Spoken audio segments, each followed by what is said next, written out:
いをいたします。白石さんは投資家として資金を出すという立場でいらっしゃいます。でそれと同時に経営支援をされる、そういう立場でもいらっしゃいます。経営支援といっても比較的中長期的に団体と関わるというところが非常に特徴かなというふうに思います。そんな白石さんに同じようにですね、社会的インパクト評価についてご自身の今までの取り組み、あるいは今までの団体との共同の中から社会的インパクト評価について取り組む意味であるとか価値についてどのようにお考えかお話しいただきたいというふうに思います。よろしくお願いいたします。はい、白石智也と申します。ソーシャルインベストメントパートナーズの代表理事をしております。ソーシャルインベストメントパートナーズは、いわゆるベンチャーフィロンソロピーと言われる活動をしております。日本財団とですね、一緒に、共同で、基金を作りまして、その基金を通じて社会事業に対して中長期のお金の支援と、それから経営的な支援を行うというものです。広くはですね、いわゆる社会的投資とかインパクト投資と言われるものの一つなんですけれども、厳密に言うとベンチャーフィロンソロピーというのは名前の通り、お金の性質がフィロンソロピーなんですね。すなわち寄付で集めたお金をベースにこれを基金にして、でベンチャーキャピタルとかプライベートエクイティ投資のようにですね、中長期でお金を、会社なり NPO なりに出して、でそこの成果をですね、上げるために経営支援を中長期でしていくと。したがってベンチャーキャピタルのフィロンソロピー版ということで、ベンチャーフィロンソロピーと言われます。これをですね、お金自体は、営利のお金を使って、いわゆるファイナンシャルな経済的なリターンも追いながら、社会的事業に支援をしようというのが、もう少し高度のインパクト投資と言われるもので、インパクト投資の中の特に一番、寄付で集めるお金を使うというのが、欧米ではベンチャーフィロンソロピーと言われています。現在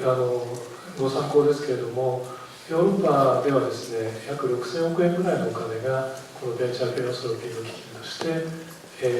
ありまして、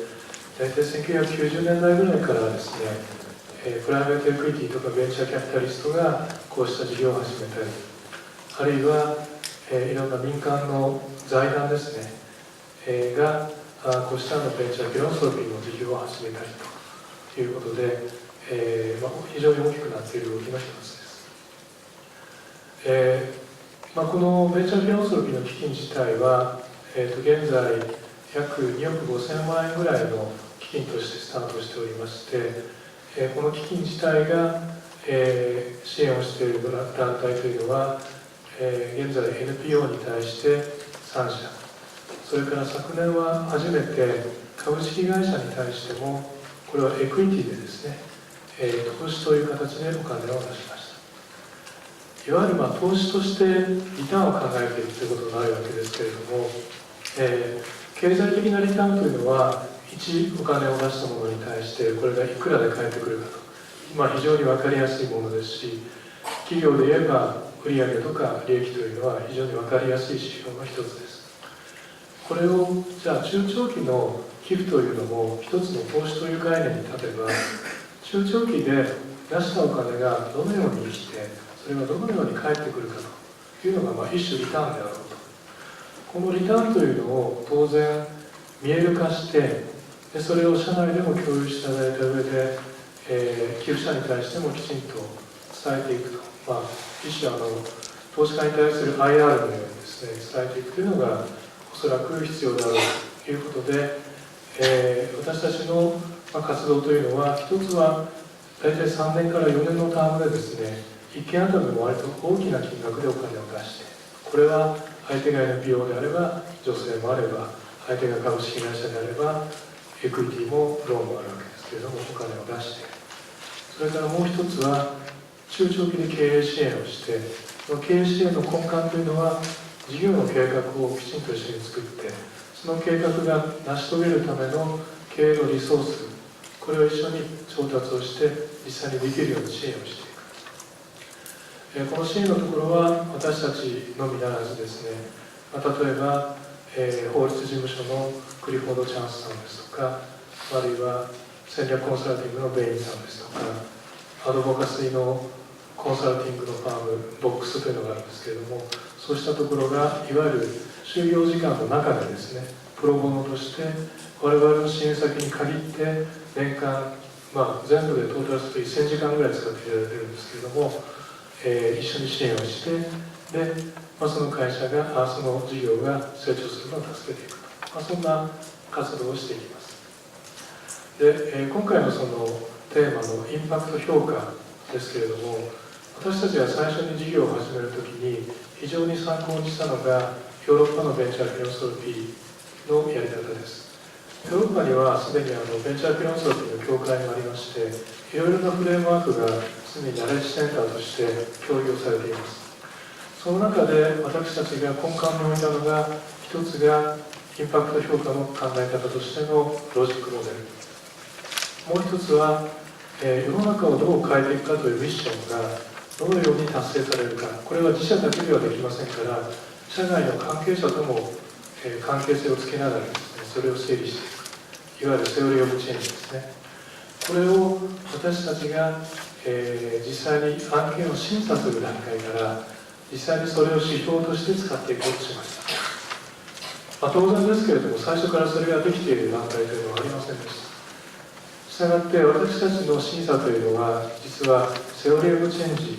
ロジックモデルを一緒に私たちが一種ファシリテーター役になって、中にいる経営者の方とか役職員の方とディスカッションをしながら、ロジックモデルとかセオリー・オブ・チェンジを作り上げてきました。これができるとですね、実は次に事業計画ができるんですね。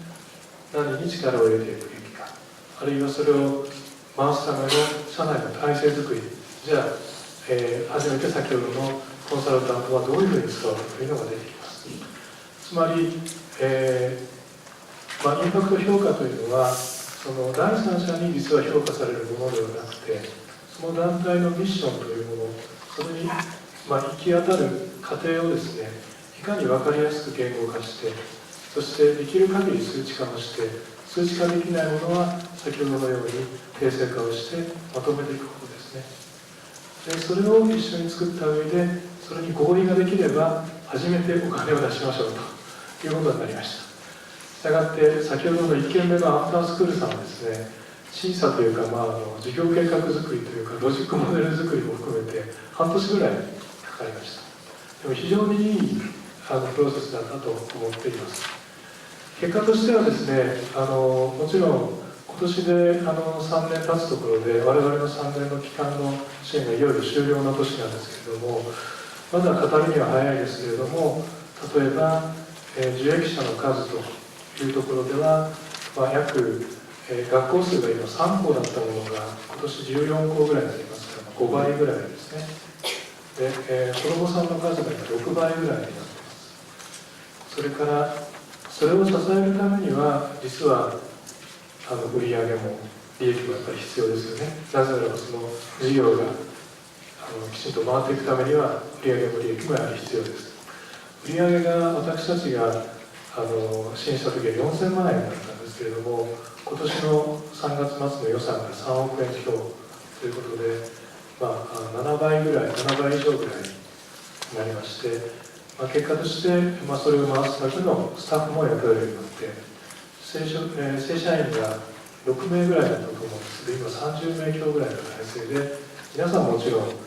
正社員として、彼らも仕事として続けられるような、そんなことになっています。そんなことをしながらですね、インパクト評価というのを仕事の中で、まさに根幹に置いて取り入れて使っていっている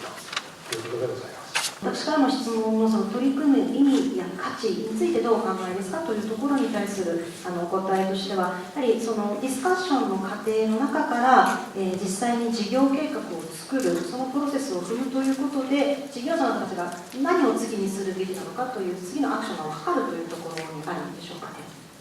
そうですね、もう少し噛み砕いてお話をするとですね、ロジックモデルについて先ほどの伊藤さんの説明であったように、インプットとアウトプットとアウトカムを分ける、非常に時系列で考える非常に重要なこことですよね。もう一つ最初に彼らとお話をしたのは、受益者が誰かっていうことですね。そもそも社会事業を行うと、どうしてもお金をいただくカスタマー以外に、お金をいただく人が会社ではお客様ですから、そこだけを基本的に見ていれば、営利事業というのはあまり間違えることはないかもしれませんが、社会事業というのはステークホルダーというよりは受益者と言った方がいいんでしょうかね。ベネフィシャリーが非常に広いですよね。その中で本当に自分たちがコアに置かなければいけないベネフィシャリーは誰かという特定をするというのが非常にロジックモデルでは大事なところでした。これが一つですね。そうすると初めてそのベネフィシャリーに対して何を投入すべきで何を成果にすべきかというのが分かってくるので、これが社外に伝えられるようになるというのが一つで、もう一つはですね、やはりセオリー・オブ・チェンジですけれども、セオリー・オブ・チェンジは後ほど、またお話があると思いますが、これはミッション社会課題に対して何が前提条件かというのをどんどん突き詰めて考える考え方、これを考えていくとですね、実は非常にやりたいことがどんどん増えてくるんですね。でこれは社会事業にも、一般の事業にも言えることかもしれませんが、先ほどのお話のようにですね、何年間か事業をやっていくとどんどん戦線が広がっていきます。困っている人、受益者が見えればどんどんそれを助けたくなります。そうするとですね、自分たちがこれにフォーカスをして中長期にそれが変わる一種テコになっているかどうか、何がレバレッジポイントか、英語で言うと、テコのポイントは何かっていうのを使うのが実はセオリー・オブ・チェンジなんですね。そうするとそれを共有するというのは非常に社内にとっては重要なことです。毎日毎日、現場で働いている方々が中長期にはこれっていうすごく長い目線のものだけを、ミッションだけを入れるとなかなか日常のしんどさが続かない。ところが中長期の目標のために今やっていることがテコの原理でこう変わっていくんだよっていうのを共有できるとですね、非常に人のモチベーションなり人を動かす力というのは強くなっていきます。そういう意味ではその対外的なところもありますけれども、事業で言えばきちんと取捨選択をするというこ